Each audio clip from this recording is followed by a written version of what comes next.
నమస్తే అండి. ఇద్దరు తోడుకోడలు దెబ్బలాడుకున్నారు. అది తగు తీర్చడానికి వచ్చాను నేను.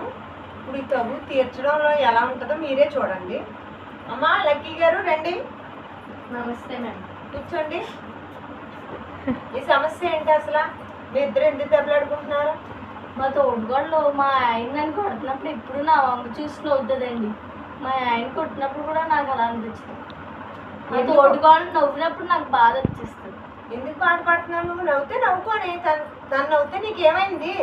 నవ్వకూడదు అంతే. నన్ను కొట్టినప్పుడు ఆవిడ ఎందుకు నవ్వుతుందండి? ఆవిడని కూడా పిలిపించి అడుగుదాం.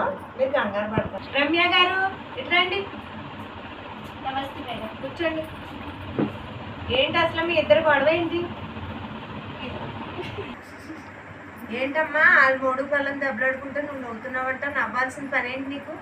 ఆవిడ కొడుతుంటే నాకు వస్తుందండి పండుగ. అది తప్పు కదా, నవ్వకూడదు కదా. అలాగే ఎందుకు నవ్వుతున్నావు? మీరు గొడవడుకున్నా చూస్తే నవ్వుతారండి. ఏంటమ్మా నవ్వుతావు? నవ్వు వస్తుంది అంటుంది కదా. ఇంకోసారి ఆవిడ కాబట్టి నవ్వుతే మా ఆయన నేను వదిలేస్తాను అంతే. అయ్యో ఇదేంటమ్మా ఆయన వదిలేస్తానంటుంది. నువ్వు నవ్వడం మానేయచ్చు కదా.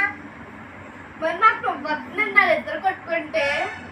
అమ్మాయికి నవ్వుతాను. ఇంకోసారి నవ్వుతే మా ఆయన నేను వదిలేస్తాను అంతే. ఏం చేయాలమ్మా ఇప్పుడు నేను?